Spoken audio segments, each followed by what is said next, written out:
Brampton Plan, the new draft official plan that will help to guide growth to 2051. My name is Henrik Zbogar. I'm the Director of Integrated City Planning with Brampton's Planning, Building, and Growth Management Department. Many of you have been following the official plan review process over the past few years. The review started off in 2019. It built on the 2040 vision, and we've continued that dialogue with our community and residents through ongoing public engagement sessions. Throughout this process, the city's released numerous versions of the draft plan with ongoing dialogue, meetings, and feedback received and addressed. This month, we released the third and final draft of Brampton Plan for the public to review. Tonight's open house will provide some history on the development of Brampton Plan and focus on key changes in this third draft, followed by next steps and a question period. So before we get started, again, I wanted to thank you all for your continued support and interest in Brampton Plan. We appreciate you taking the time and the attention to join us this evening and over the past few years to get us to the final stages of the project. I would also be remiss if I didn't thank my staff and the team that's been working tirelessly to put this all together. With that, let me hand it off to that tireless, hardworking team, and they will go through tonight's presentation. Thanks so much, Henrik. Good evening, everyone.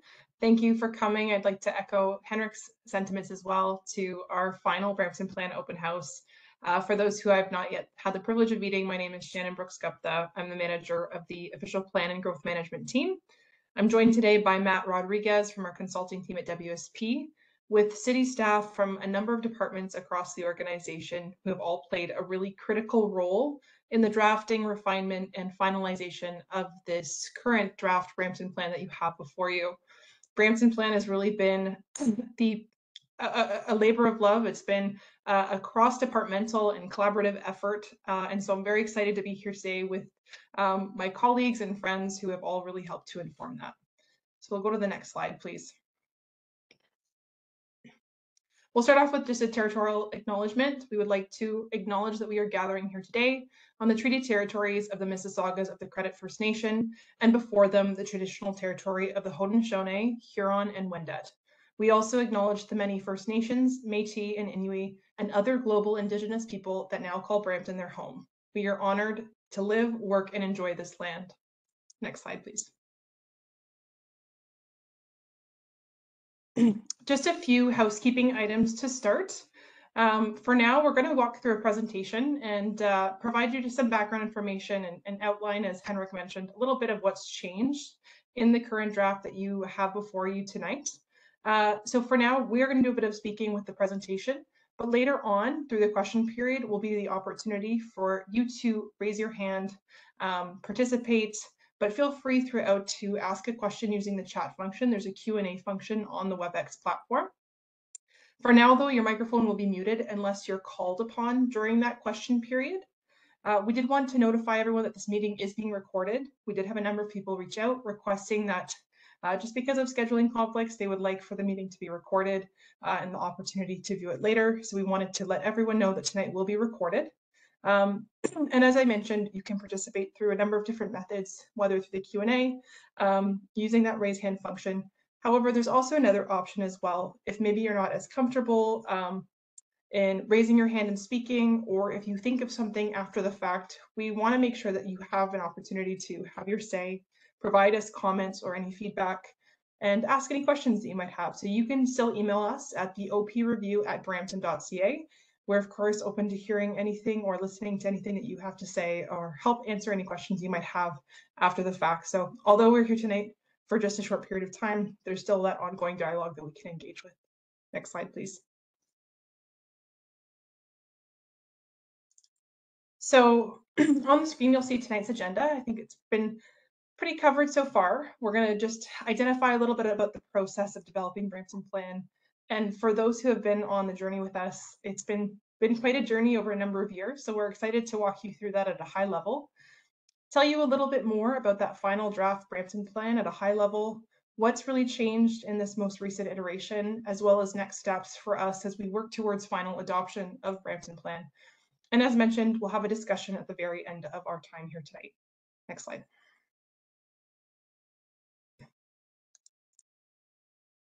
So to start us off, I'll share a bit of that history in developing Brampton Plan. This on your screen, you'll see a series of phases that help to explain what got us here today, starting back with phase 1.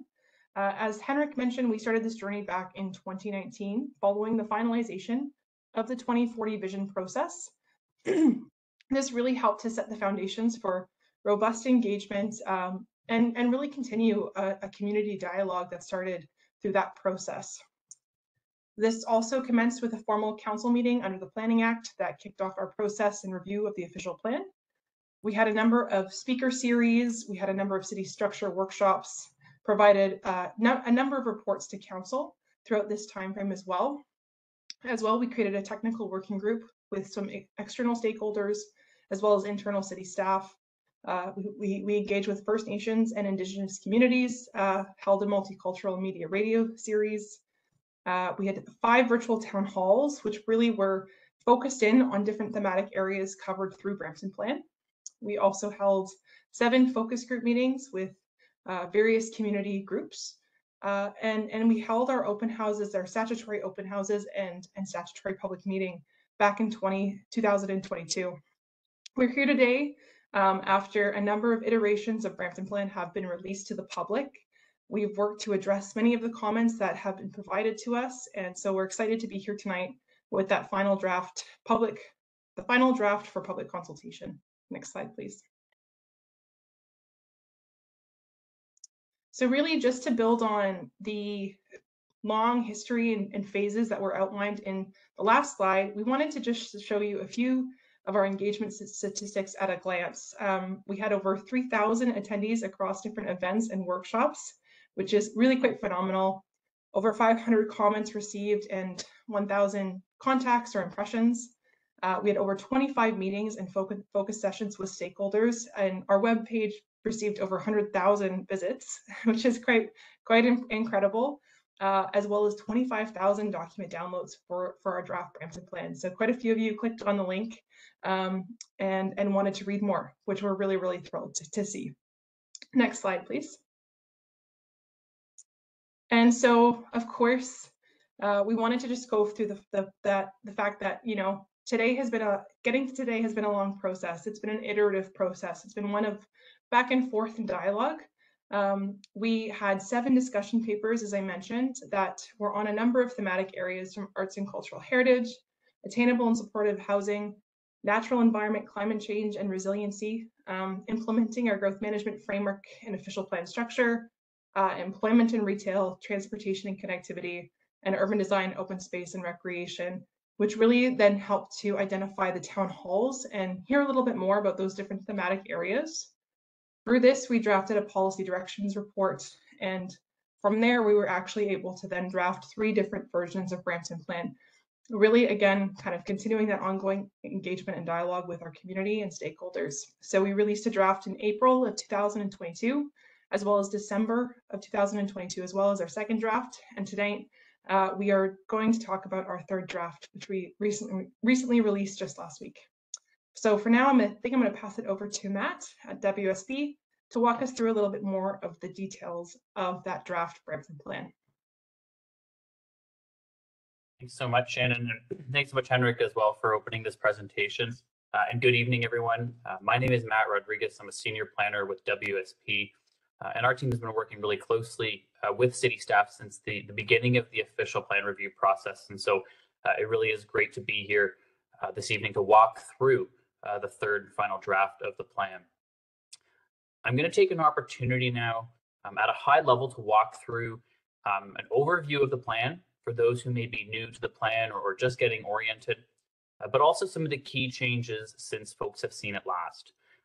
As Shannon said, we've had a number of drafts, and in each draft, we've made key changes in response to feedback and comments received. And so certainly my hope through this presentation that we walk through what some of those key changes are, and certainly some of the detail is still in the plan, and would encourage you to take a look at that if anything piques your interest. As Shannon said, we'll have a discussion at the end, and certainly anticipate some good discussion and questions. So I'm going to start by going over presenting our city structure. Shannon alluded to a couple of workshops that were held back in phase 2 of the official plan review, where the community came together to develop a new city structure.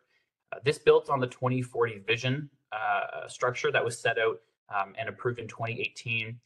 And so this city structure has been developed to realize a number of benefits. And when looking at it, the project team applied a lens of responding to rapid growth, getting around town, financial sustainability, building an inclusive city, celebrating the city's diversity, embedding health, wellness, and safety into what we do, the desire to live and work in exciting urban places, housing affordability, and certainly climate change. And so Brampton Plan unpacks some of these benefits that we anticipate to be realized from the city structure to set the stage for what's to come. So what do we say? What do we mean when we say the word city structure? The city structure is a map or a series of layers of different locations within the city where growth, development, or natural areas are planned to occur. And so to bring all the policies to life, we need to put them on a map. And so the city structure brings together two key elements: the growth management framework, which is where we want to grow and where we don't want to grow, as well as mobility. And so how we get around those places. So we have an area where we want to grow, we're going to link that to the area where there's the highest mobility. But there's other areas that we want to protect, like natural areas and greenlands. And so we want to make sure to distinguish those as well.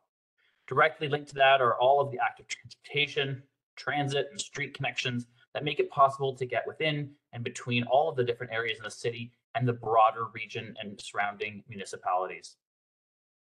It's really important that the city structure reflects the complexity of the city and how city building works best when we integrate land use and mobility, and they're integrated and considered at the same time. And so the city structure really sets the stage for where that growth might happen, where the areas that we want to protect, such as greenlands and natural areas, will take place. And so looking to what the city structure is, this is what it actually looks like in a map form. And so this is how the city plans to accommodate almost 1 million people over the next by 2051. And so there's a number of key areas on this map, and I'm going to walk through some of these elements in a bit more detail on slides to come.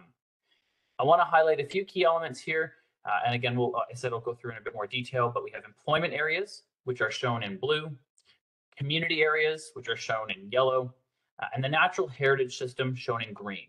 And so each of these areas has a very specific function and role within Brampton. And then there's a number of overlays where we want to see perhaps change or a different built form over the long term. Those are our centers, our boulevards, our corridors, as well as our major transit station areas. And so when we stitch this all together, we get this city structure. And this is really how Brampton and the city is going to plan for the next 30 or so years. For those of you who have had a chance to take a look at Brampton Plan and dive into its policies, it's a different approach to structuring the plan, and certainly different than the current 2006 official plan. But want to provide a brief overview of the different sections and different chapters. Chapter 1 is titled Imagining Brampton, and this section sets out the vision and guiding principles and overall administration policies of Brampton Plan. Chapter 2 is titled Shaping Brampton. This is a pretty substantial chapter and contains all of the policies related to the city structure, which I just showed on the previous slide, as well as what we're calling our strategy to build an urban city. And so these are our policies that apply to the different land use designations and different areas of the city, such as neighborhoods, mixed use areas, and the natural heritage system. Chapter 3 contains the citywide building blocks. And these are really citywide policies that aren't necessarily tied to the use of land. So they might include policies related to housing, climate change, cultural heritage, infrastructure, transportation, and much, much more. Chapter 4 relates to site and area specific policies. So there's different areas in the city where special policies or unique policies might apply, and all of those are contained in Chapter 4 of Brampton Plan. Chapter 5 is titled Implementation and Measurement, and it's really important that Brampton Plan gets implemented through development, through decisions by council, through future initiatives that the city might undertake, for example. And so Chapter 5 sets the stage for how Brampton Plan will be implemented over the life of the plan, as well as how we might monitor and measure its success and some of the targets that it sets out. I've already touched on one of the schedules, Schedule 1, but there's a whole host of other schedules, 1 through 13. These are different maps that show different areas, different policies, or where different policies apply, rather. And I wanted to flag 3 new schedules that you'll see as part of the final draft and final Brampton Plan. Schedule 1B will include the major transit station areas on a dedicated schedule. Schedule 6C shows some additional natural features and water resource elements. And Schedule 13, and I'll get into this a bit more later, relates to the city's ongoing major transit station area land use studies, and more to come on Schedule 13 later in the presentation. So that's a bit of an introduction to Brampton Plan and the city structure and an overview of the document itself. So I now want to unpack a little bit more what we've called our strategy to build an urban city. So throughout Brampton Plan and as part of the city structure, you'll see references to centers, boulevards, and corridors. These are areas in Brampton where we want to concentrate density to support transit and create more walkable communities. They're really envisioned as attractive and vibrant urban places and create logical areas where we want to concentrate and support housing and employment growth that is well served by transit. And so when you think about a center, we want to think about downtown Brampton. When you think of a boulevard, we might think about Queen Street, where planning is underway right now for rapid transit with the BRT. And when we think of other corridors, we might think of future Zoom routes or other rapid transit connections that help make it mobility at a high or increase the level of mobility in a given area. These places are also they're places to be, so we want people to live, work, and play in these places and gather. They're animated, with activity and people, and there's an emphasis on design that creates a sense of place and great places to live. Corridors are also identified, as I noted, along streets served by the rapid transit network. And that's where we want to see maybe those mid-rise buildings come into play, as well as other built forms. So what I just went over are some of our overlays, and for those who might have had a chance to read the plan, those are the overlays that provide sort of another layer of policy over the underlying land use designations. And so now I'm going to go into a bit more detail into what some of those designations are on Schedule 2. The first is a mixed use designation. It permits a wide range of uses and provides flexibility for future redevelopment, and really has been intended to concentrate a diversity of functions and a higher density of development in key locations. And so when you take a look at Schedule 2, you'll see it applied in a number of key areas, but it's also intended to be applied in the future through other studies, through other processes, through other planning exercises that the city may undertake. So as that stands today, you'll see the mixed use designation apply to existing sort of retail and commercial areas, so thinking shopping plazas and the like. You'll see it applied in primary major transit station areas. So again, those are those areas around a major transit stop, such as downtown Brampton Go, Mount Pleasant Go, where we want to see that more intense development, mixed use development. We've also applied it to major institutional areas, and this is a change in this draft to support their ongoing needs and growth. They're applied and will be applied in urban, town, and neighborhood centers, and are certainly intended as the city evolves and undertakes those planning exercises to corridors and support corridors. So certainly an important designation, and one that applies to a number of key areas in Brampton. The next designation is the neighborhoods designation, and probably the designation that applies to the most amount of area in Brampton. This is reflects areas where new and existing residential and institutional areas of Brampton are, including parks and schools. They're planned to be 15-minute neighborhoods where people can live, walk, shop, learn, and play within a short walk from home, and also get on transit to get wherever they need to in the community. They contain amenities for day-to-day living close to home and permit a wide range of uses with greater heights permitted within 400 meters of support transit corridors. And so, over time, neighborhoods, may evolve, and there are other areas that have not yet built out. And so there is an opportunity to understand and how we see Brampton's neighborhoods evolve. And Brampton Plan takes a flexible approach to this to a degree by tying permissions to what type of street you're on. If you're on a quiet or cul-de-sac, your permissions might be different than, say, if you're on a busier road in the city where there's better, say, transportation access.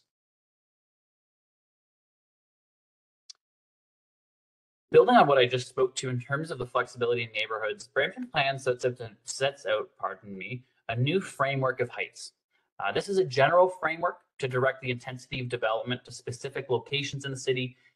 And as I mentioned and alluded to at the beginning of the presentation, is directly linked to the provision of transit service.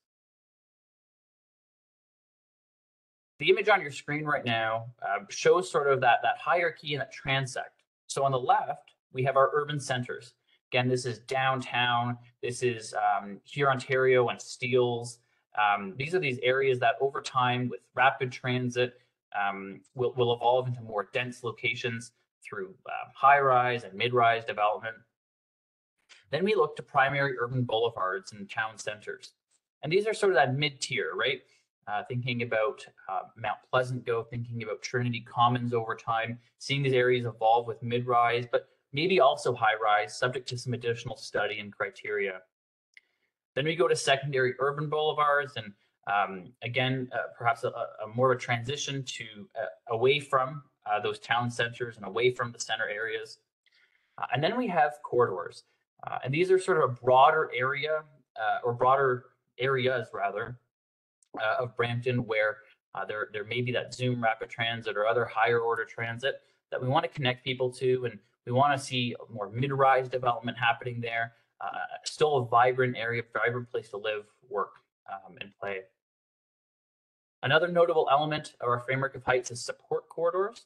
And so these are areas where it may be a local bus route or an enhanced local bus route, or they're on a major and important road in the city. And these have been identified where we want to see that sort of low-rise plus typology. So thinking about 4 stories of development, not necessarily towers, but more intense forms concentrated on these support corridors that can support that type of growth. The last is the neighborhoods, where again we want to see a full range of low-rise typologies permitted in those areas.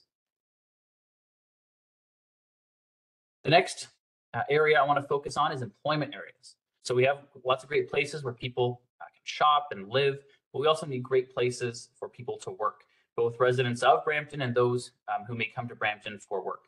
And so these areas provide employment opportunities through a broad range of uses, including industrial uses, offices, research and development, innovation, and other logistics uses. We want to protect these areas from further fragmentation. We want to make sure that they remain whole and that businesses can find areas to develop and grow their operations. It aims to improve the city's activity rate and focus on business retention, talent attraction, and other investments. And within employment areas, and specifically the mixed use employment designation, there's additional permissions subject to major transit station area studies that may allow for a broader mix of uses subject to a wide range of policies in both Brampton's official plan and the Region of Peel official plan. So now we have great places to live, work, and shop, but we also need great places to recreate, to conserve, to help make Brampton a green city. And this is our natural heritage system. So when we talk about this, we're thinking of forests, river valleys, and the like. It's an interconnected network of natural features and areas, such as wetlands and those woodlands, lakes, and rivers, and any associated buffers and other restoration and enhancement areas. So, as the city grows and as the city develops, we want to make sure that we're enhancing and growing the natural heritage system over the long term. It sets the context for conservation, protection, and climate adaptation, and is intended to be protected, enhanced, restored, and conserved for their long-term sustainability. These areas also provide habitat and ecosystem services that extend well beyond Brampton's borders. So when we're planning for the natural heritage system, we can't just think about Brampton. We have to think about the neighboring communities, those downstream, and making sure we're taking that more holistic approach and view of planning for the natural heritage system. So that was a bit of an overview or crash course in what the land use designations and overlays are. I now want to spend a little bit of time and go through each of the 6 building blocks. As I mentioned before, these are citywide policies that pertain to a wide range of topics: health and transportation and housing and sustainability, for example. And here I'm just going to focus on some of the key changes since the second draft of Brampton Plan that came out at the end of last year. And so I'll focus on those, and I do encourage you to take a look at these sections, as there's a wide range of policies that apply in those areas.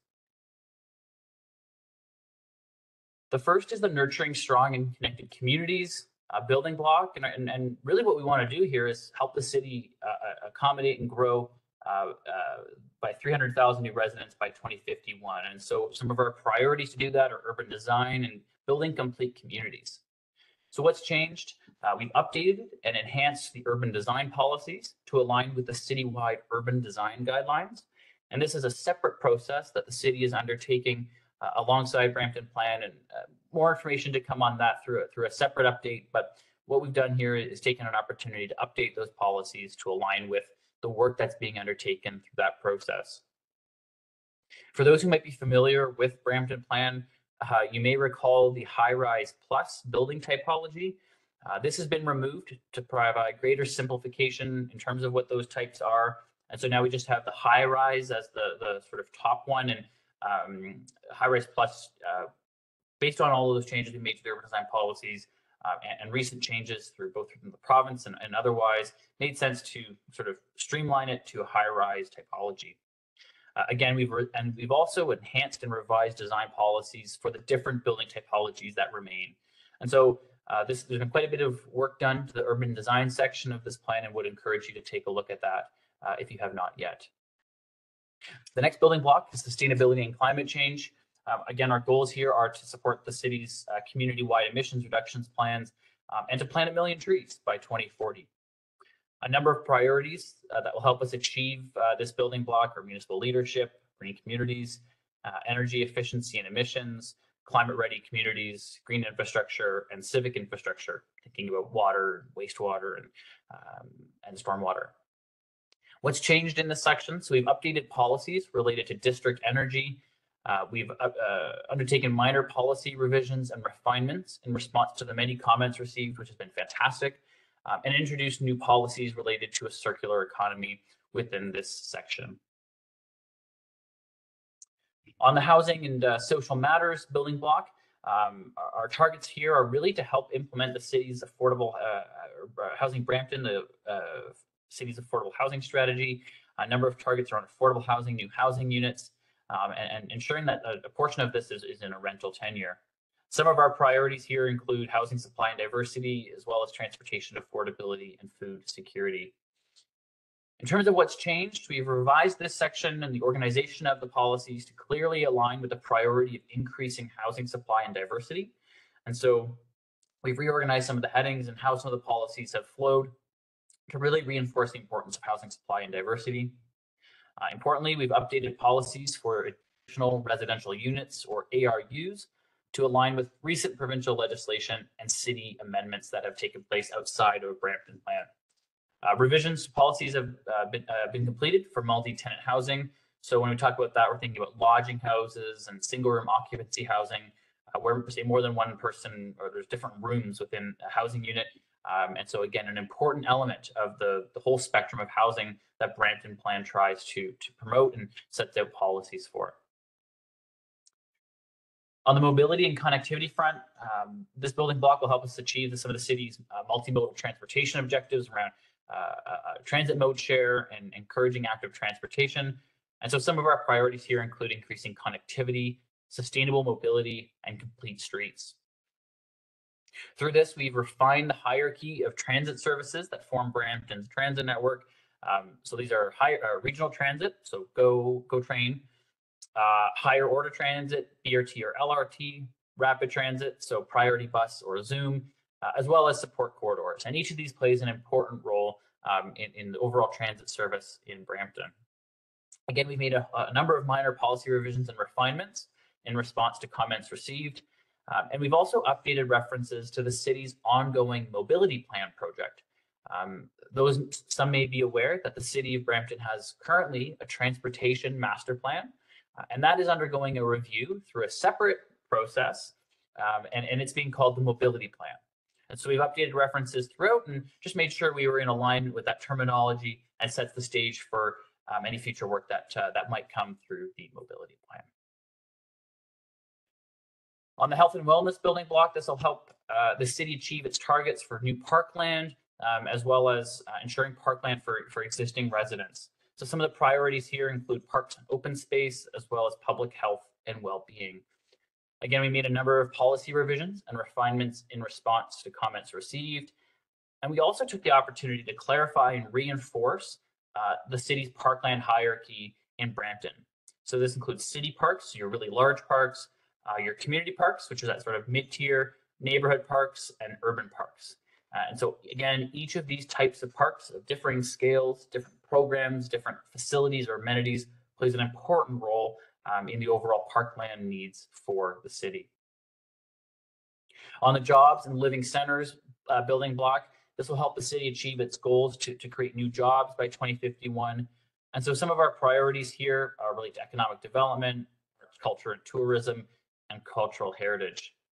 We've introduced new policies for smart city initiatives, and we've also updated cultural heritage policies, including requirements for additional heritage studies and reports.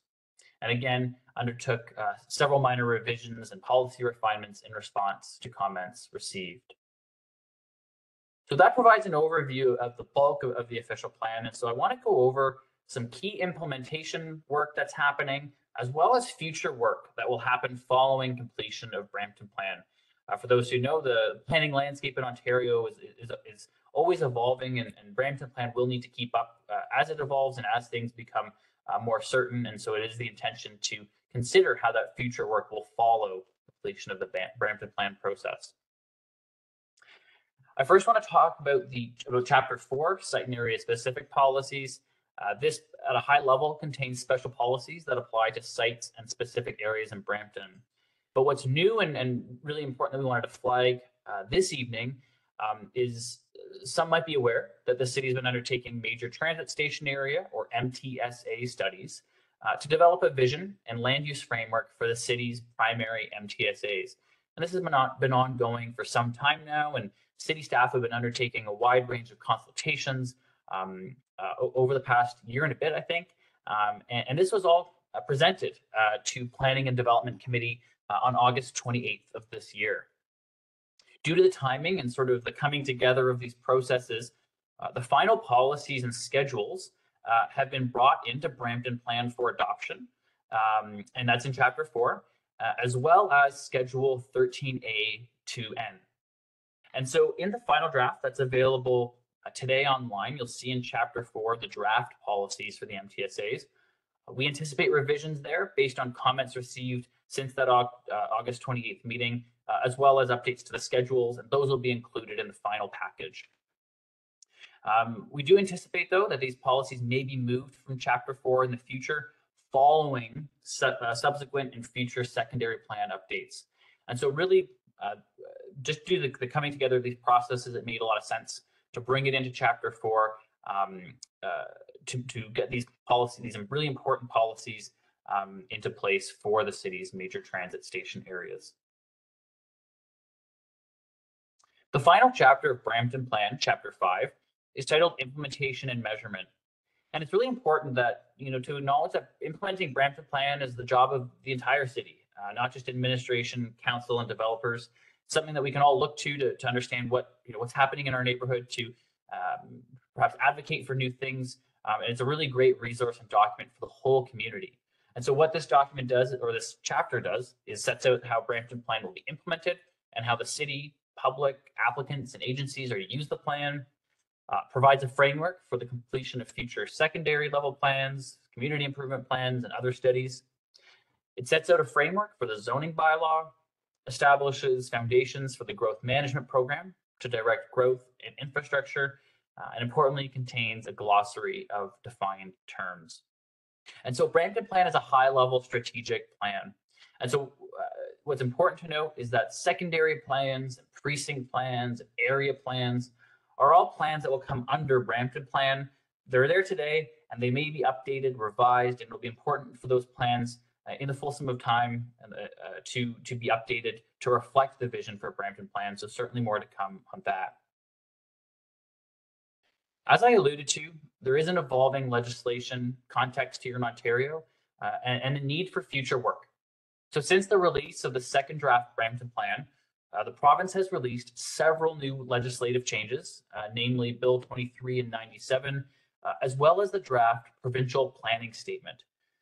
These changes introduced through Bill 23 are reflected in the final draft Brampton Plan where possible and where they have been proclaimed, such as the additional residential unit policies.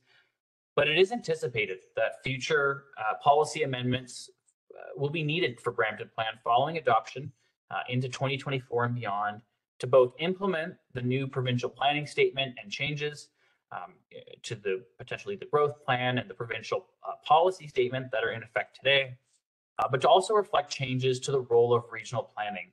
And so, again, more work to come, but we do see it really important to get Brampton Plan in place to have this visionary document in effect, and we can make these changes as new items emerge into the future.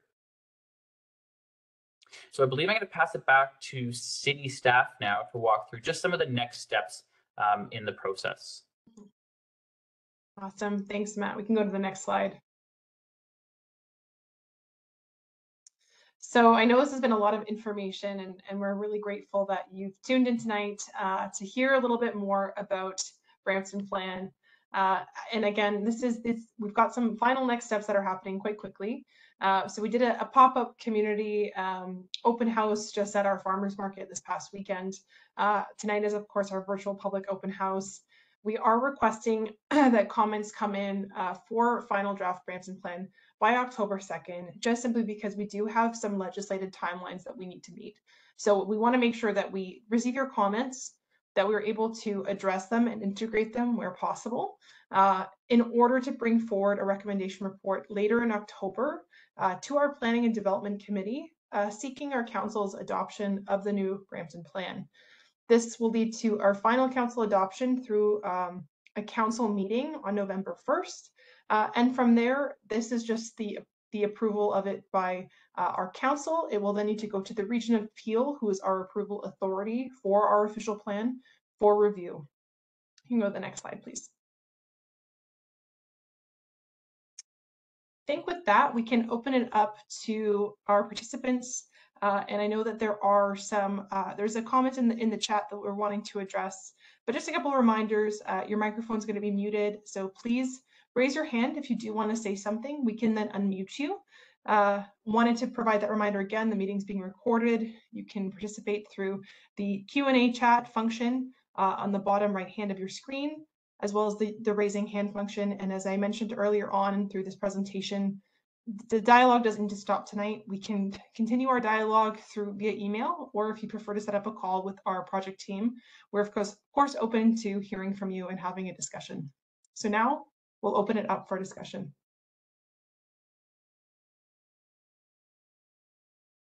Great, thank you, Shannon. Thank you, Matt. Thanks for the great presentation. Good evening, everyone. My name is Tristan Costa, Senior Planner at the City of Brampton. I'm also joined by Jessica Yadav, also Policy Planner at the City of Brampton, and we're going to be moderating the Q&A this evening.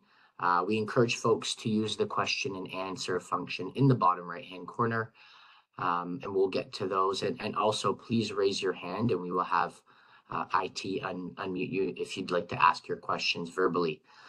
Just looking at the attendees list, I recognize a few names, so thanks to those and everybody for joining us this evening and following along the process. As Shannon mentioned, we haven't been engaging on Brampton Plan for some time now, so it's nice to see some familiar names and sticking with us along the process and all the information that we've been sharing over time.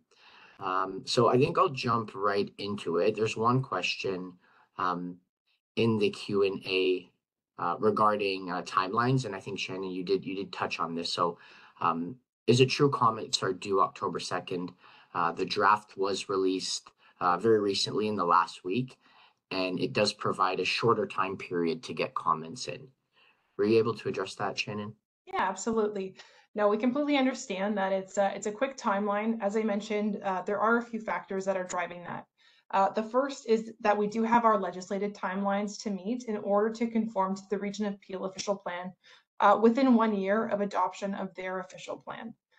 With a lot of uncertainty that's been coming from that changes in provincial legislation, as Matt alluded to, we were not sure if we had to keep with our existing timelines until Bill 97 came out, which did provide us some guidance and information that we did need to align with those Planning Act timelines. With that, though, we wanted to make it easy for those who have been a part of this process since those early days. As we've alluded to, we've released a number of drafts of Brampton Plan that over the course of about 1.5 years. So it's not a full, fresh new draft in the sense that it's all new content. And we wanted to make it easy as well for those, again, who have been reviewing the different iterations of Brampton Plan.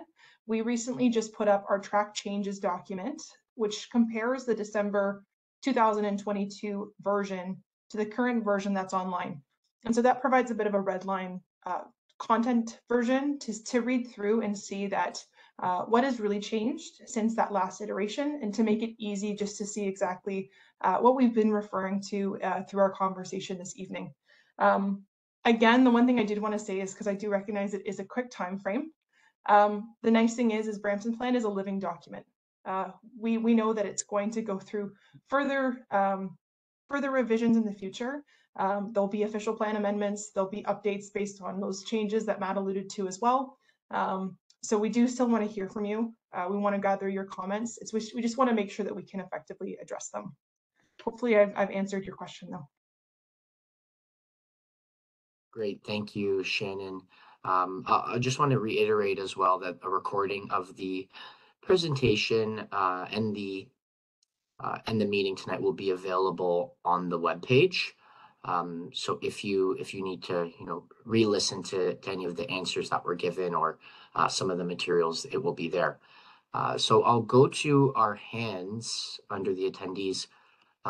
If I could ask our IT support to unmute Chris Drew, please.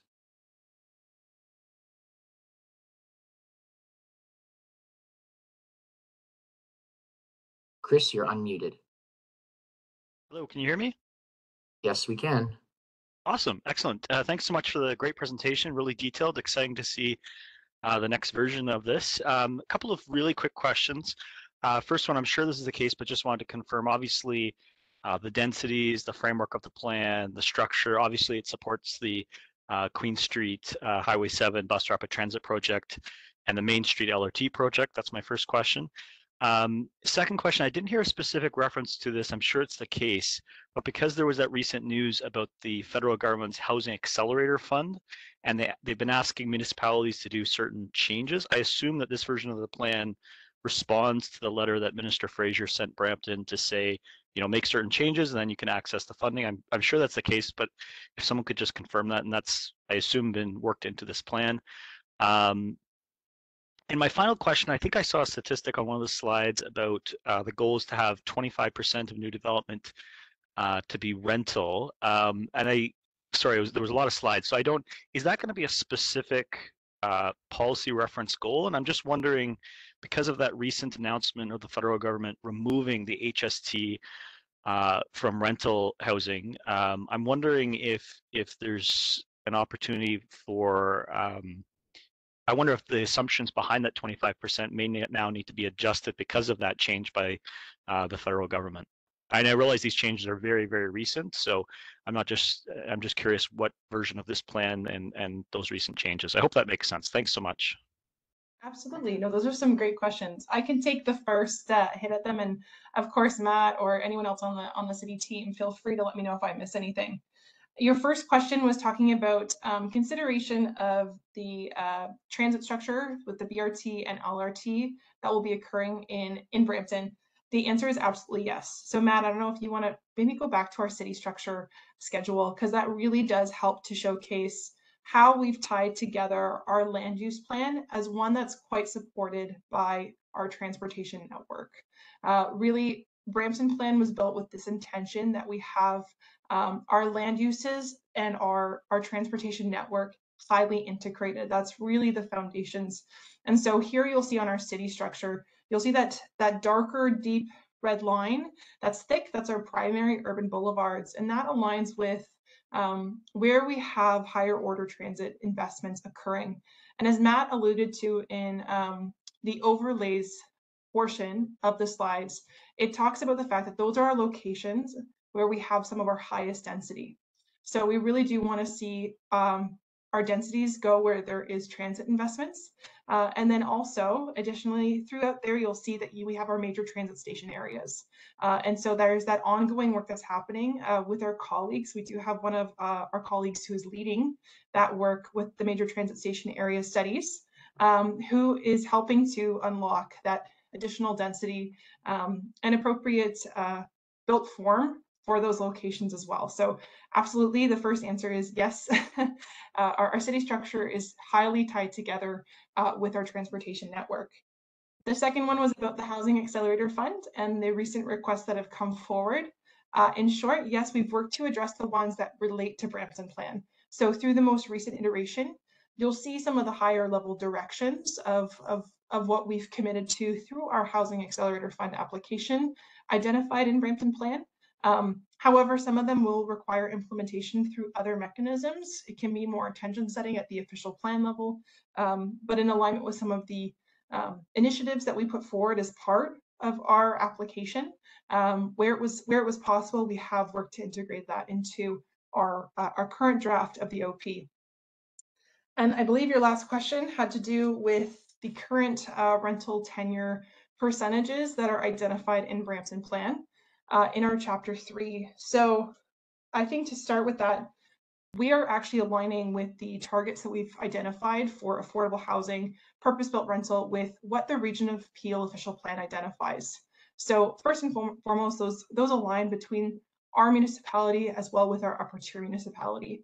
That really came about as a result of a housing needs assessment, identifying what are the true needs. Do I hope that we can get much more than that? Yes. Would love to see a greater percentage of our new housing stock in rental tenure form. So that's a starting point. That's a starting point goal that we hope to achieve. But especially as you identified, there's been these recent changes and announcements that hopefully we'll see greater increases in the supply of our purpose-built rental, which plays an integral role in fulfilling the housing needs that we have as a city. So I don't know, Melinda, did hopefully I captured everything. Melinda's here from our housing team as well. And she can fill in if I've missed anything to those questions. No, that's great. You covered it, Shannon. And if anybody wants to discuss the specific changes that we made to Brampton Plan based on the letter that we received from the minister, then I'm happy to discuss. If I could maybe actually just add one little piece to that the first question about the 4 units or number of units on a lot. I think one thing that's important to flag is that how Brampton Plan's set up is it's not we really try to step away from regulating the number of units within that neighborhood designation and really thinking to form. And so I think there's a lot stemming from Brampton Plan is the city's concurrent comprehensive zoning bylaw review. And that'll be a really key way in which a number of these changes and evolving development frameworks will be implemented and reflected. If I can jump in quickly on the transit question, Shannon. Brian Lakeman from the city's transportation planning team. Specific to the Queen Street BRT, I see it as a two-way street, Chris, and that rapid transit is needed to support the planned land use intensification, and the land use intensification will in turn provide a ridership for the BRT.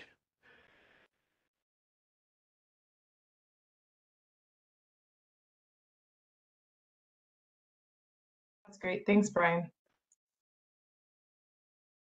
Great, thank you, everyone, and thanks, Chris, for the great question. You got everybody's minds going, and I think the team provided a fairly comprehensive answer, so I appreciate folks being able to weigh in.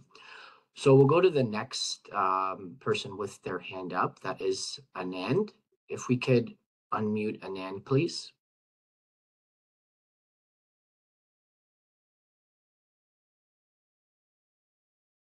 Anand, you're unmuted.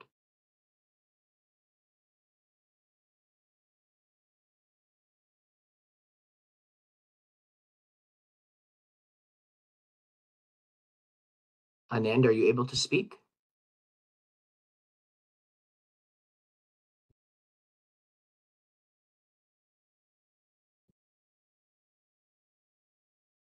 Okay, maybe we can move on and perhaps, and then if you want to write your question in the Q&A, we can deal with it that way.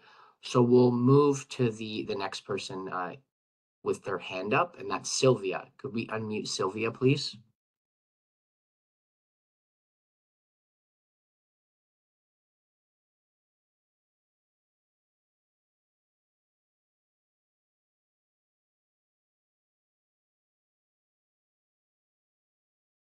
Sylvia, you're unmuted.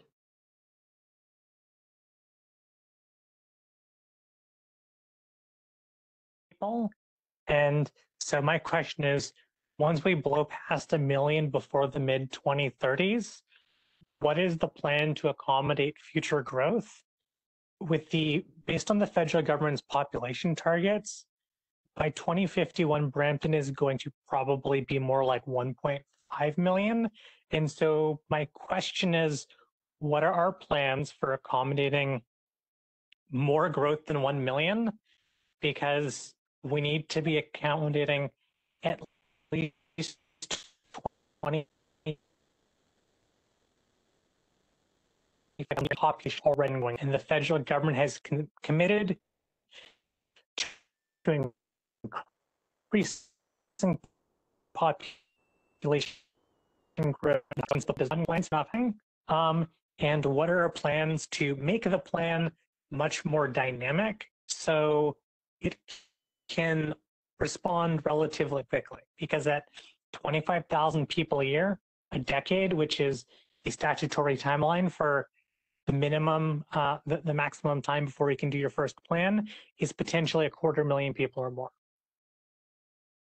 I can start off with answering. That's a great question, Sylvia. Thanks for that.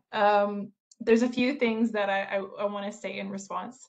I think number one, we recognize that we are experiencing unprecedented growth, and obviously our official plan aligns with the growth allocations provided by the Region of Peel official plan. Through our own analysis and obviously with our municipal housing pledge, we know that we're going to experience significant growth and potentially a lot more than what's been allocated through that forecast work. One of the key things in Chapter 5 of Brampton Plan is the identification of, the key elements to implementing Brampton Plan is the creation of a growth management program. So we know that we need to be agile and responsive, and recognize that we're evolving and we're evolving quickly. So our growth management program is really going to be the functions that help to react effectively and ensure that we have great communities to live. And that's responsive to the amount of growth that we're experiencing, not just at the timelines that are identified through an official plan, but even in the shorter term timelines, year over year, tracking how we're growing, ensuring that we have the relevant infrastructure, both hard and soft. And then, of course, as you alluded to, we can update our official plan formally through a review every 5 to 10 years. So obviously, this is a plan to 2051. However, we know that it's not the first kick. We'll be looking at it again over the course of the next few years through our growth management program, and then again through another formal review in the not so distant future. I don't know, Matt or anyone else on the city's team, if you have anything else to add, feel free to. I might just add that the city's framework for secondary plans and precinct plans will also provide additional opportunities to ensure that lands are appropriately designated, that we're reviewing the specific designations on lands. Again, Brampton Plan has those really high level designations, and so and then, as Shannon alluded to, the growth management program will set up that framework for how those will be updated and allocations. So I do see it a fantastic question, and I think a really important one to keep top of mind as the city advances the growth management program.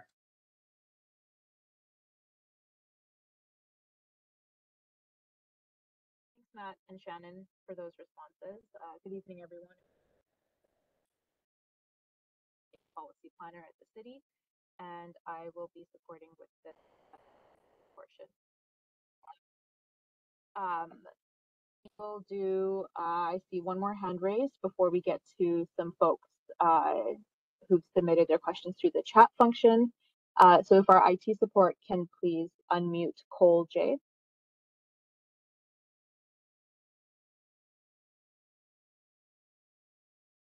Cole, you should be unmuted. Talk. I just had a quick question about any policy directions towards neighborhoods and affordable commercial spaces. I think this is increasingly important as artists are being pushed out of cities, not just in Toronto where I live, but kind of throughout the world. And so I wanted to know if there's any kind of potential policy directions through incentivizing micro retail and kind of small businesses and like subsidized below market like commercial spaces. Yeah, I guess in order to attract and retain young people in creative industries, we need to think kind of deliberately about this and kind of the potential for arts and culture to really create vibrant neighborhoods. Shannon, maybe I could start with sort of an overview of the designation, and then maybe city staff could, if there's something related to outside of the official plan that might be relevant. But I think one thing that's really I'm really excited about and really happy to see that we've been able to introduce through Brampton plan is flexibility for some, like small scale commercial uses in neighborhoods and residential areas, in areas that traditionally may not have seen those areas. And so as neighborhoods evolve, as things change, that there is that additional flexibility for the sort of small scale commercial. And I think we really tried to set the stage in neighborhoods to allow that and to envision that as part of the neighborhood fabric. And then again, sort of at a higher level, there's just even sort of a whole section related to arts and culture. And I don't know if city staff want to maybe weigh in on that or any of the other pieces that were part of the question. Yeah, I can maybe jump in as well, Matt. There's a couple of things I wanted to mention. I think those are really great comments, actually, and I think you've raised some important elements that I think Brampton Plan at a high level tries to address. The one thing is the protection of our commercial spaces. So we did do a commercial and retail study that talked about the importance of allowing those commercial areas to evolve into mixed use communities. The one thing though we want to ensure is that for those that there's all those development pressures that push businesses out, for example. So we want to make sure that a large percentage of that commercial space that already exists in a location is protected and maintained. And so we do want to have those commercial studies to ensure that that we have the protections in place for our existing businesses and communities. A lot of these businesses too, sometimes are more smaller scale mom and pop shops that it would be much harder for them if they have those development pressures for redevelopment. And so we want to make sure, because there's a lot of community specific, culturally specific commercial plazas, spaces that are really, really vital and important hubs of the community. With that, I also wanted to flag, and our economic development team would be the ones that could best speak to it. But we do have our Brampton Innovation District, which really talks about our startup services that we have to help. We have a Brampton Entrepreneur Center, as well as this as a part of this innovation district to really focus and helping our small businesses get off the ground. And I think that that's a really great program that I think we could tap into as well. And we've been working with economic development as part of this process to ensure that there's any necessary supports from the OP side, which is a lot more high level. However, we do have some great universities, colleges here in the city, and we know that we're expanding as well. So that's really how they've kind of tapped in to support innovation through that project. But I don't know if there's anyone else from the city that wants to chime in that maybe has a bit more of those details.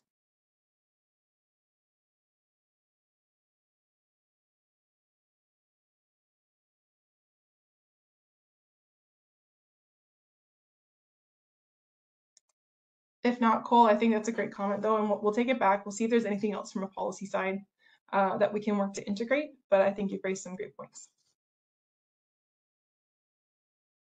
Thanks for your question, Cole, and thanks, Shannon and Matt, for your responses. So we'll go to the next question.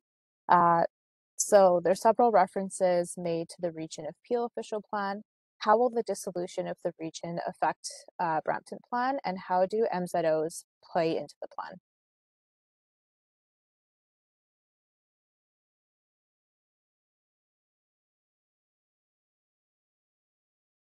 So I can work to address the references to the Region of Peel official plan. For right now, with Bill 97, when it was released, there was an implementation document that I alluded to in one of my earlier responses that talks about the fact that we need to keep on track with conforming to the Region of Peel official plan within 1 year. The Region of Peel official plan is still a plan that is in force and effect that we are required to conform to. So although there's been a lot of changes in terms of legislation that's identified that the region will be dissolved. For right now, we've tried to maintain where possible existing references that are required to conform to their direction. They are still our approval authority, so they are not.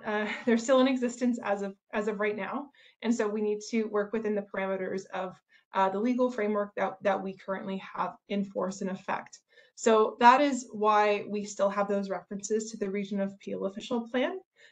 We recognize, though, that next year, and I believe Matt alluded to that as well, there could be more information that comes up that will require us to do some housekeeping amendments. And we'll be required to maybe make some updates to address the new changes that have come forward from the province, only in draft form to date, but they have released a proposed provincial planning statement, which we would be required to update and conform to. The other question was about how MZOs play into the plan. MZOs are a tool that are used at the provincial level. It's not something within the city's control. It's something that is defined by the minister as a minister's zoning order that is then imposed upon the city. So how it plays into the plan is, it is a reality.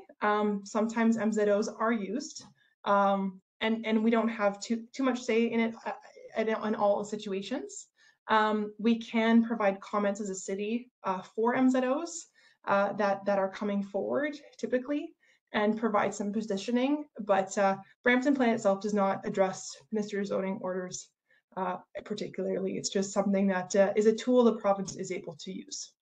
So hopefully I've answered your question.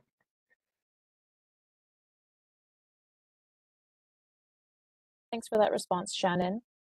So our next question I will direct to Pam, who's online, our Manager of Environmental Planning.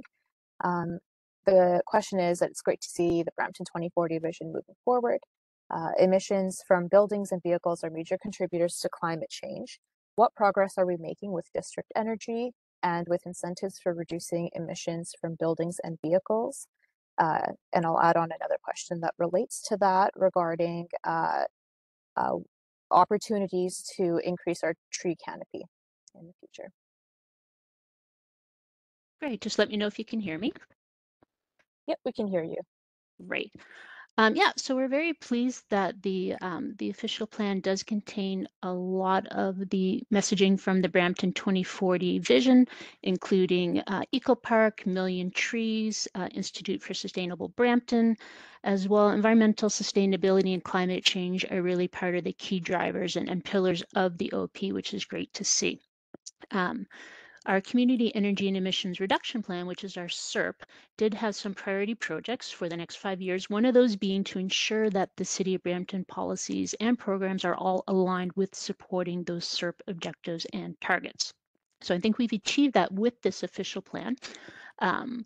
With regards to district energy, there is a priority in the CERP to integrate district energy systems in appropriate locations within the City of Brampton. Now, some of that work was already done as part of the CERP and mapped, and we have been updating this official plan with policies to emphasize mixed use, higher density developments in our urban centers, our town centers, and our mobility hubs, and also along intensification corridors. And that will really support future district energy options in the city. We've also included some specific policies to require precinct plans and secondary plans to include the location of potential district energy systems. With regard to incentives for reducing emissions from buildings, we're very happy to be working on our Peel Residential Energy Program with our partners in Caledon, Mississauga, and the region. And that is going to be an incentive program which will provide a system for our residents to undertake those home energy efficiency retrofits to their homes. We're looking at something like an LIC, a local improvement charge, or PACE program, similar to what happens in other municipalities, in order to help residents do that and lower the money that they're spending on their energy bills and reduce those greenhouse gas emissions into the environment. Now, with regard to vehicles, we do know that vehicles make up the highest percentage of greenhouse gas emissions in the city, 59%, as detailed in the SERP. And so our fleet have been doing a super job. They have a sustainable fleet strategy right now that has been approved by our council. They're working on their electric buses. And as well, when you look at the mobility policies of the OP, there's a specific section that does speak to sustainable mobility. If there's someone from transportation here, they may speak in greater detail to that. Thank you.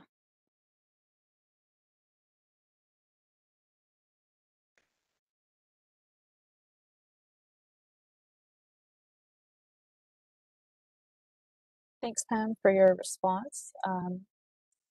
Our next question here is, in order to tackle the housing crisis, I understand the city and provinces trying their best to handle the crisis by planning additional residential units. Has the city or province considered ripple effects of additional residential units in their plan? And the question is regarding congestion on roads, whether it's highways or internal roads, and regarding schools being overburdened. So I can start to answer that, and I know Melinda's on the call as well. So if I miss anything, Melinda, feel free to jump in.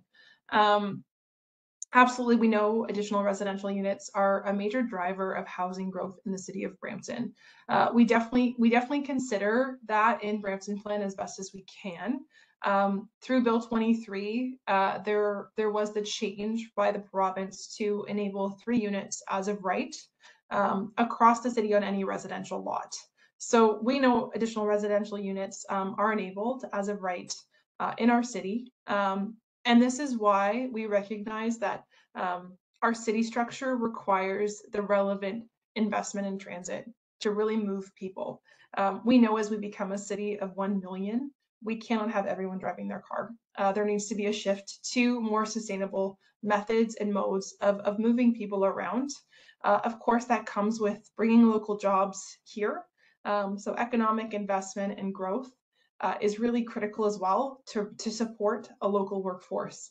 And with that, we want to make sure that we have the relevant transit connections, connections across our neighborhoods through both our local bus transit network, as well as through our rapid transit network and higher order transit. So we've really worked to try to identify how our city structure can be built around that transportation network, and really promote and identify ways. And I know with the transportation master plan, or I should say the mobility plan that's happening right now, there's really that increased focus to shift to more sustainable modes, and hopefully incentivizing people to get out of the car and use other options, use public transit, use active transportation, walk, bike, scooter, other methods and modes of movement.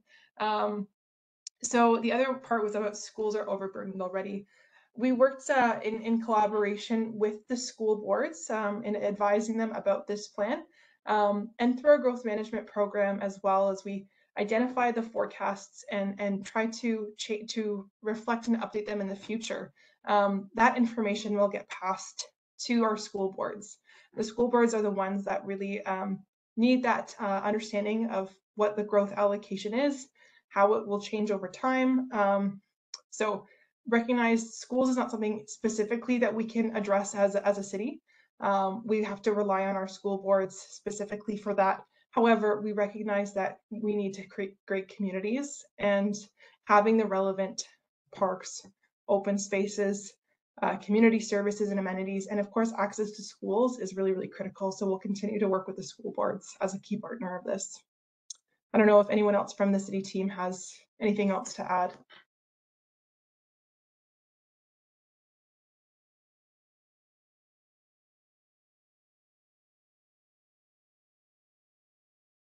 Okay, thanks, Shannon, and thanks, Anan, for writing your question into the Q&A. I appreciate that. So we'll switch gears just a bit and go back to some of the raised hands.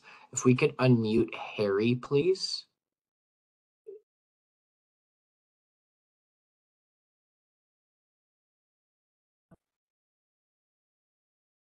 Harry, you are unmuted.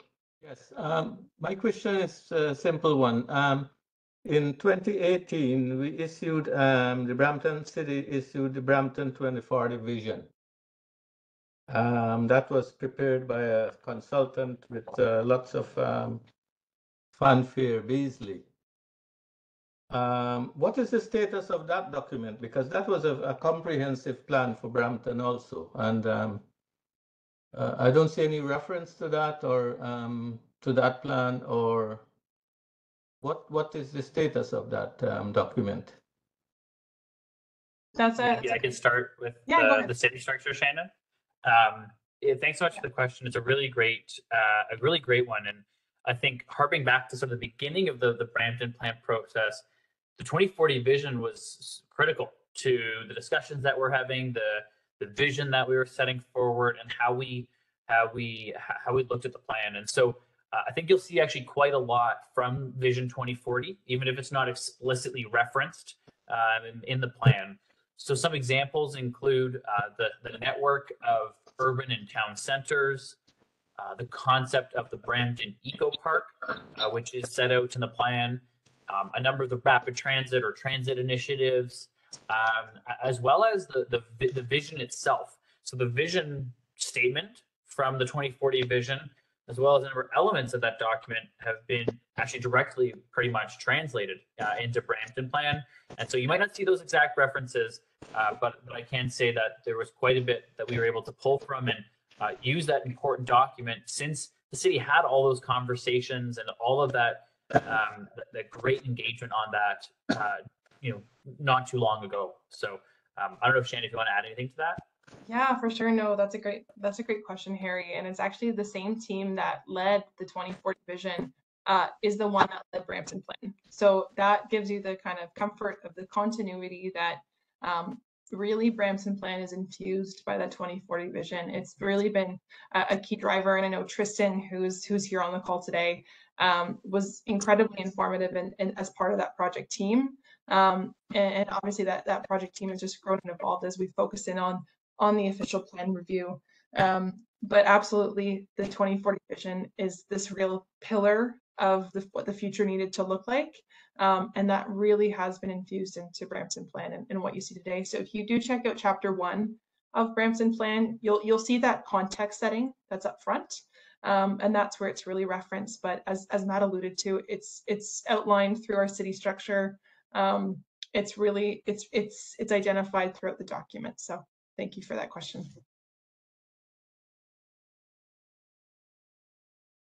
Great, thanks Shannon, and thanks Harry.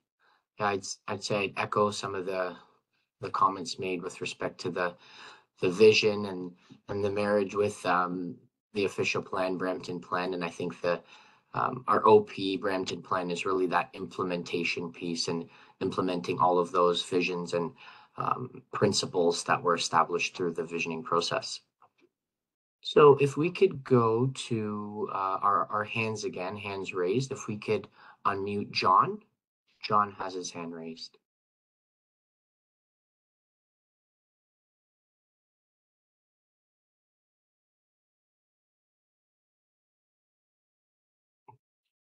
John, you should be able to speak now. Yes, good evening. Thank you for entertaining my comments and question. In your urban forestry section of the Brampton plan, and I'm quoting here now, urban forests are a vital component of a healthy, resilient, and sustainable city. Why is it that when I'm actively transporting myself on my bicycle in and about the city, I see many boulevard trees in a state of neglect? They're either dead, they're dying, and in an advanced state of distress. They're not maintained for reasons that I'm not quite sure why that is the case. So I, as a pivot to this statement and my observations, and I cycle every day. It goes to section 3.2.5.8, and I quote here again: the city and its partners will plant, meaning that the city will engage in the planting 1 million new trees in Brampton by 2040. The city will encourage tree planting by all sectors of the community that contributes to the achievement of the city's urban forest goals and targets. What I observe in the urban environment here in Brampton, the boulevard trees, many of those trees are in an extreme state of distress, dying, not looked after, not watered. Could you comment on this, please? Sure, and I can start, and maybe Pam, if you feel free. I know you can probably speak to this much better than I can. Number one, John, thank you for that comment. I think in my mind that recognizes that we have work to do, that there's a lot more to be done on the ground. And I know as a team, working in collaboration with our environmental planning staff, they're doing a lot on the ground to try to address this.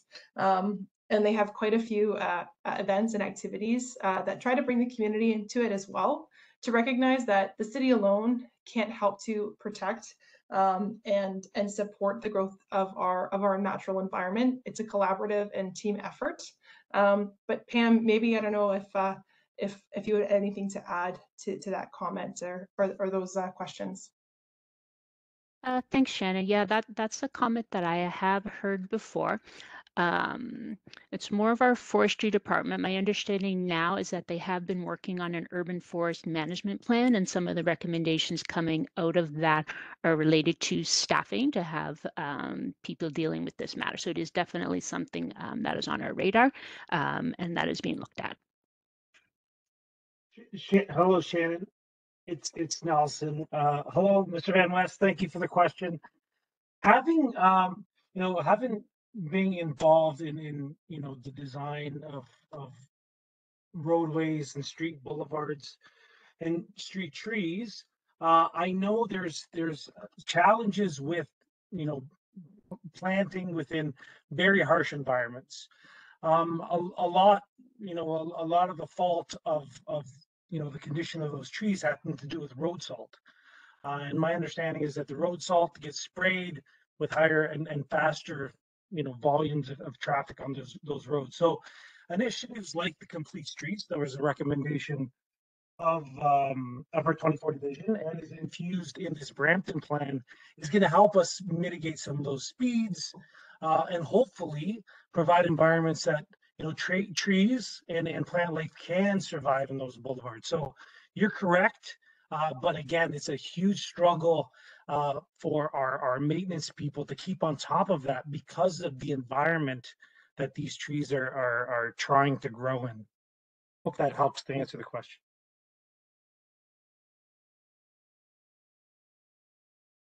Thank you both, Pam and Nelson, for those. Great, thank you, everyone. So I don't see any more hands at the moment, so we will switch back to our question and answer box. So I see a question here. Can you guide what are the plans to increase community centers in Brampton as we currently are unable to get registrations for children as it gets filled within 1 hour of registration, how many new centers are planned to meet the growing population demand? Sure, I can start off that response. I think that's a great question. So currently, again, Brampton Plan helps to really set a lot of the vision and guiding elements on how we grow to 2051. Through that, our relevant partners throughout the city that lead things like our parks and recreation services, they are taking the information and growth allocations identified in Brampton Plan and working to address the needs. Where are the location of community services? And as we go about planning and secondary plans, that's a key thing that we look at. We look at, you know, are the relevant community services located there, and how do we work with our parks and rec team to ensure that those services then come to fruition. So currently, I believe our city's parks and rec team is updating their parks and rec master plan, which really identifies what the need is for new community centers as well as potential expansions, so that there's the relevant community services and amenities. As you've identified, if there's some challenges, we'll definitely take that comment back and advise them as they're going through this process. So thank you for that. We'll provide that to the relevant staff that need to hear it.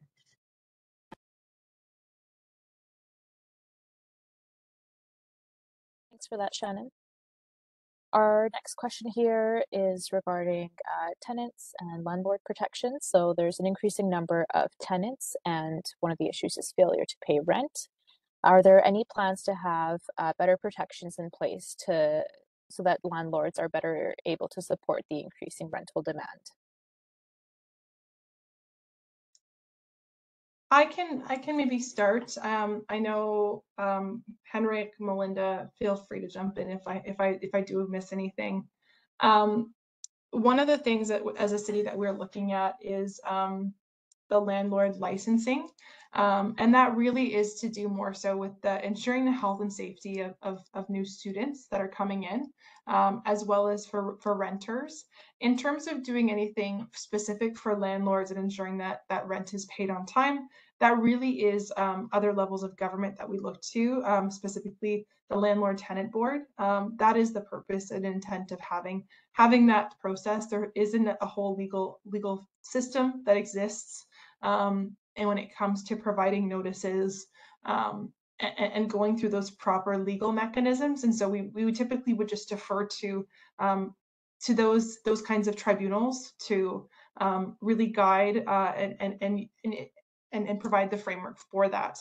I don't know, Henrik or Melinda, if you have anything else to add, but it's something that we can. I don't believe there's much that we can do as a city when it comes to ensuring payment for landlords. But it's something that we can take back. Yeah, I think you covered it, Shannon. The residential landlord licensing is a pilot program that we're looking at, and that's more to ensure safety and property standards, and then that it's really more about the tenant protection. I think the comment here is kind of turning it the other way around about it's a transactional, it's a business issue, and perhaps an enforcement issue, but it is outside the scope of the official plan per se. But as Shannon had mentioned, I think there are other mechanisms at the provincial level, at the tribunal level, to address things like non-payment of rent.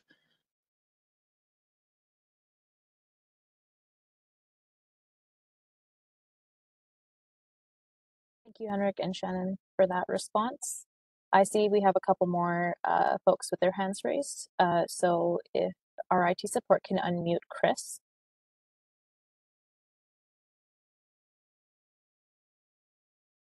Hello, you can hear me? Yep, we can hear you. Awesome. Thanks for taking my second question. I remembered that I should really ask a question on behalf of my parents who are in their 70s. They love Brampton. They came in May 1980. They want to retire in Brampton. And they want to downsize at some point in the future from single family detached house in Bramalea. So they're really interested in anything the city can do through its official plan or other policies to not only encourage rental housing supply, which I realize we've already covered, but anything specifically for seniors, maybe even aging at home. I realize an official plan can't solve all the world's problems, but I really had to get that question in on behalf of my parents because they really, really want to stay in Brampton, but they just want to make sure that there's hopefully housing supply options for them, but particularly for seniors. And as you know, as we all know, we live in a society that's going to have a large amount of aging neighbors. So we have to figure out how to take care of them. Great points, Chris. We couldn't agree with you more. Ensuring that everyone is able to live, work, and play here across all ages and stages of life is really critical. And we know, especially for seniors, there are unique realities that we want to make sure we consider in the design of a city that's for them. So we do actually have an age-friendly strategy that's been endorsed by our council that has been integrated into Brampton Plan. And that's really to help ensure that if someone is wanting to age in place, for example, there are the necessary supports that are there, as well as if there's maybe the desire to go to a relevant retirement community or retirement home, that there are a full mix and range of housing options that are there for them and that are also affordable. So I know through our housing strategy, we've also identified that as some key elements that we need to address. Purpose-built rental, of course, as you alluded to, is a key thing that we're trying to ensure we get a great supply of affordable rental as well. Not just new rental supply, but affordable to different people at different ages and stages of their life. Melinda, is there anything else I'm missing or should add on to? Yeah, thanks, Shannon. I would just note, Chris, because you mentioned purpose-built rental housing, that we are in the preliminary stages of working on a housing incentive program, and that's specifically meant to incentivize new purpose-built rental as well as affordable ownership housing. And so we should be seeing something later next year on the incentive program. All right, thank you, Melinda, and thanks, Shannon, for your responses. Our next person with their hand raised is Akashdeep. If IT can please unmute them.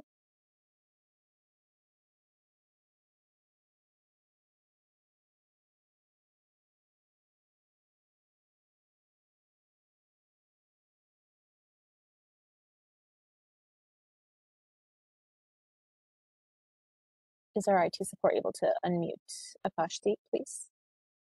Jessica, it looks like there might be a question right in the chat box that just came in from that individual. Okay, yeah, I see that. Thanks, Matt. So the question is regarding what policies will be in place for incoming or newcoming students related to accommodations and healthcare. Great question.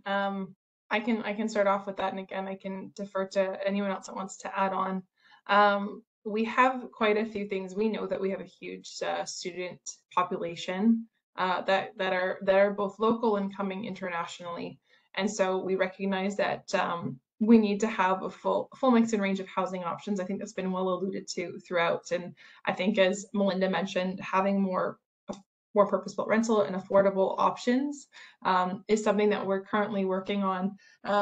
One of the things to maybe add on, and I think Matt alluded to it in one of the slides, is just some of the updated framework around multi-tenant housing. And I know we referenced the residential, the rental licensing process as well that we're currently piloting.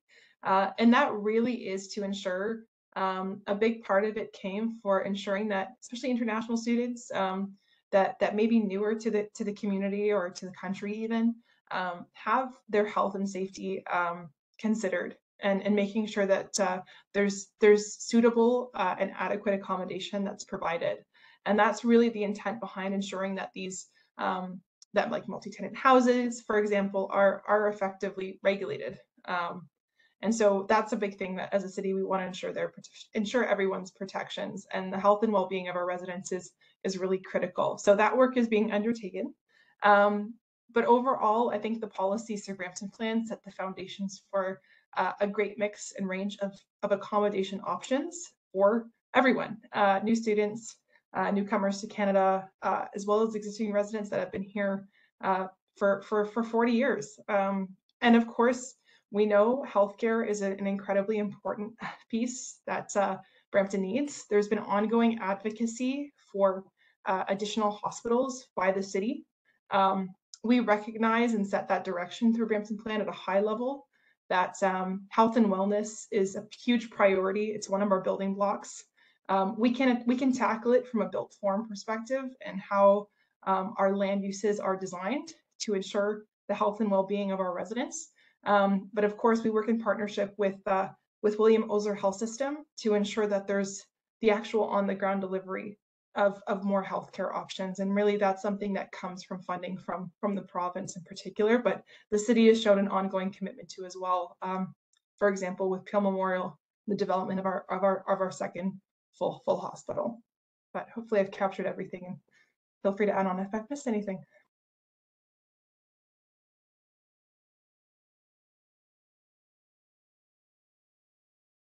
Thanks, Shannon, for your response.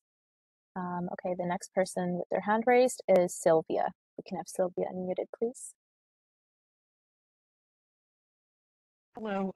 So my question is, what is the process for adding additional town centers to the map? There's a couple that to me seem to make sense, like town center, the mall, which is there's also good transit connections there, and then potentially having Main Street between Queen and Beauvais marked as primary urban boulevards, because there is actually a fair amount of properties that are commercial that to Main Street that are not shown on Schedule 2, the designations. So maybe do you want me to start a little bit, Shannon? So the audio cut out a little bit. I hope it wasn't just on my end, but I got the question, I think, and if I've missed something, let us know. So in terms of adding new town centers, I mean, I think that's a comment we can take away through this process. But I think one thing that Brampton Plan sets the stage for is the identification of future neighborhood centers. And so they may not be, sorry, let me take a step back. Town centers have been identified to, as we kind of alluded to, where there's a really high linkage between higher order transit or rapid transit and these areas. And so that's not to say that they can't be added in the future. Absolutely, I think that that's something that this is a new concept, a new framework for Brampton. I think what's interesting to reflect on is the 2006 OP has the intensification areas, and we've really expanded on that in Brampton Plan. And so there's nothing to say that that can't be expanded on once we, once the city has an understanding of how this will shape up in reality. So town centers were identified in those really strategic areas, again, related to either transit investments or other development opportunities. I think it's comment well noted, but I think, as I mentioned, Brampton Plan sets the stage for neighborhood centers, which will be and should be identified through the secondary plan process. And again, that's not to say that the secondary, as the city undertakes new and updated secondary plans, that it can't get into that more detail, and through consultation with the local community, through sessions just like this, that could be expanded upon. I don't know if Shannon or the transportation folks want to add anything, but I think that's sort of the basis and perhaps what's unlocked through Brampton Plan. No, I think you got a lot of it well covered, Matt. And I know a lot of the identification of those urban and town centers really came about through the vision process. And so obviously we know that the vision lives on, that our vision for the future through Brampton Plan can and will evolve. And I think what Matt, you alluded to with neighborhood centers really does help to identify through subsequent studies opportunities for greater infill and intensification for key community areas in the city. So I know, Sylvia, yeah, you did cut it out a little bit for me as well, but I think make sure to just shoot me an email with the ones that you noted, so I can make sure we have it down for future review.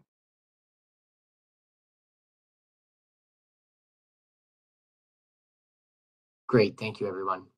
I see a question in the chat from Maurice. The question is, are there assigned spaces or perhaps land uses in the plan for nonprofit organizations?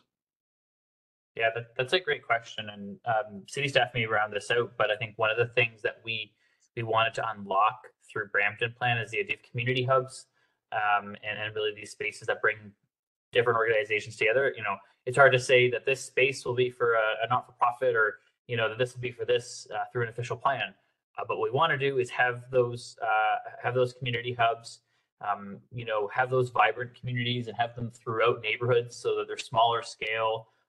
You can walk to them or bike to them, and that there is those opportunities for organizations of all types to come together and gather. So that's one piece that the Brampton Plan looks to unlock. I think that's perfect, Matt. And I know from more the nonprofit housing side, one of our core principles of our housing strategy is to partner with nonprofits. So especially in the sphere of housing, and I know with many other of our major strategies and initiatives, partnership with nonprofit organizations is really, really critical. In working in more of the housing sphere, we've seen a lot of new kind of players of community nonprofit organizations in particular that are wanting to move into housing and want to be in those kind of community hubs where there's those mix of amenities as Matt described. So I think there's the framework is well set, and I think that's very much on our radar to ensure that there's those key partnerships that are happening and that there's relevant supports in place for them.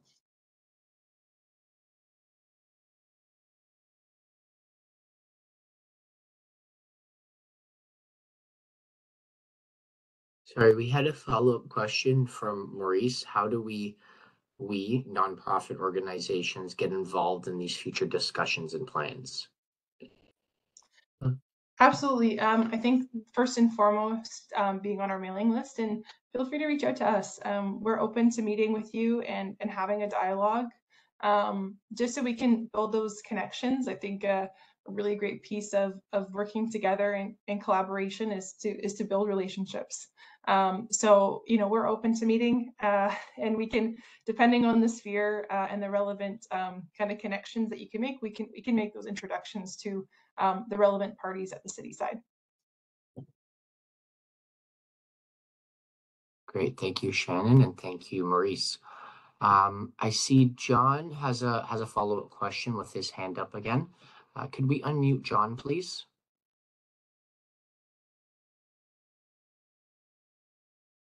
Thank you for allowing me to just do a follow-up issue or question. I have talked to urban forestry staff, and one of the major problems is resourcing. They need water trucks, and they need resources to water these trees. I appreciate what Mr. Cadet is saying. The road salt does adversely impact boulevard trees. But I personally look after, I've kind of adopted a number of them in around my neighborhood. I water them regularly, and there's not a dead leaf on them. They're boulevard trees. So, this is a plug for urban forestry to get some more funding from the city. No use planting 1 million trees between now and 2040 if they can't be looked after. It's as simple as that. I rest my case. No, thanks, John, and I think that's a great plug, and we'll communicate that message and let the relevant people know too for the investment in additional resources to make it happen.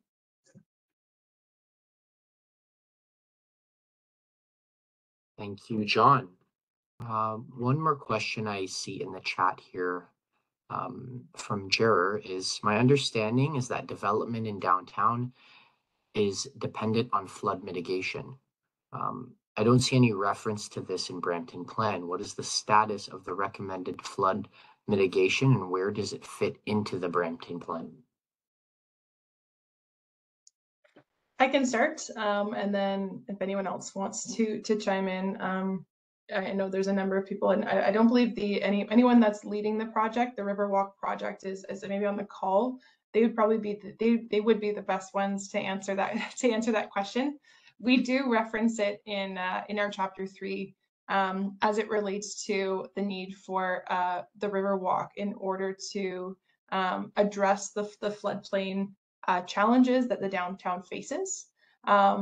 Currently, there is work on that Riverwalk project. There is a project team. So if you go to, if you search up Riverwalk online, you'll be able to find out that project team and email them directly. We work in partnership across the city, as I mentioned, to develop Brampton Plan. However, there are other studies that are happening. So for example, there are the major transit station area studies, one specific to the downtown, and they are working to evaluate and address how growth and development can occur in light of the fact that there is still that currently the need for Riverwalk to move forward. And there's then going to come from that the downtown secondary plan review, which is just in the preliminary phases. So I think we allude to it in Brampton Plan. However, there are other teams that are working specifically on Riverwalk to address the need for floodplain mitigation. But if there's anyone else from the city that would like to expand on that, or maybe are supporting the project team in any capacity, feel free to jump in and add.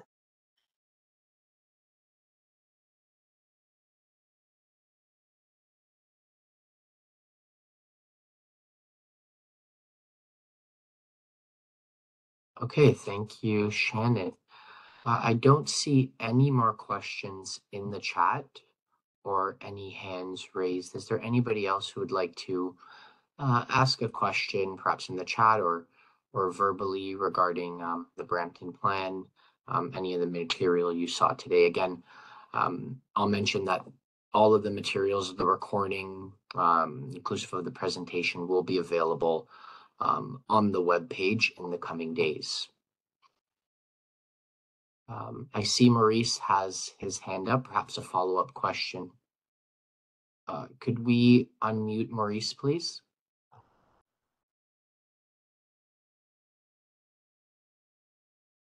Maurice, you should be able to speak now. Was considered, but one thing I'm observed being a marketer is Brampton doesn't really have a lot of digital marketing billboards to especially to tell the residents what's going on in the city. For myself, being in the streets, I know a lot when there's festivals and different things going on, but I find that if you live in Brampton, you're literally just leaving and coming back. You don't really get to enjoy the city because there's nothing being advertised. So I did send a letter to the city a few years back, 5 years or more, to add a digital screen on the 410, to help bring up the information so people know how to enjoy the city. So I'm not sure, because mostly what's promoted in Brampton is real estate or stuff like that. So I'm not sure if that's ever discussed or if you see the vision. No, thanks for that those comments. We'll definitely communicate that to our economic development team at the city, as well as our communications team also. I know we've definitely tried to shift to more online marketing of different events that are happening at the city through social media and those kinds of campaigns. But where there's opportunities for more digital marketing, we can definitely take that back and see what we can do to implement it. But I think, as you alluded to, the people leaving and coming back and not enjoying the city, that's the complete opposite of what we want to achieve. And I think Brampton Plan sets the foundations of, we want to create great, vibrant, fun places. We've tried to achieve that through our city structure, where people elsewhere from other municipalities want to come to Brampton because we've got such great things happening. So that's the goal and that's the intent. But specifically for digital marketing, I think we have some high-level foundations. Brampton Plan is a high-level document, but we'll definitely communicate that to both our economic development teams as well as our communications teams as well.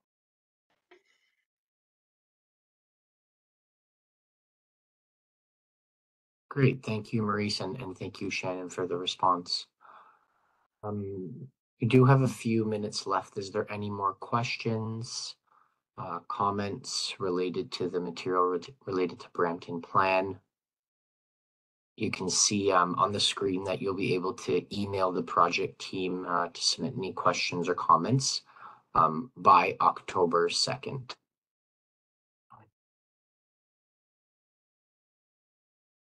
Okay, seeing none, I'll pass it back over to you, Shannon, to wrap things up.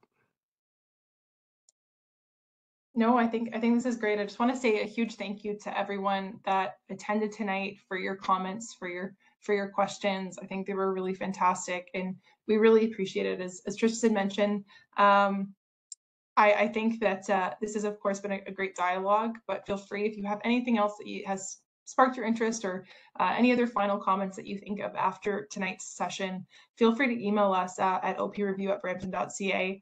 As Tristan said, we are accepting comments that we can hopefully address by October 2nd. But Matt, I don't know if you have any other final thoughts before we wrap up. Oh, I'd like to say thank you and really appreciate folks taking their time out of the evening to join us, and especially to those who've engaged in the conversations, since the very beginning. Really great to have been working through this process with the city. So thank you for taking the time. Thanks, everyone. Have a great night. Good night, everyone. Good night, everybody.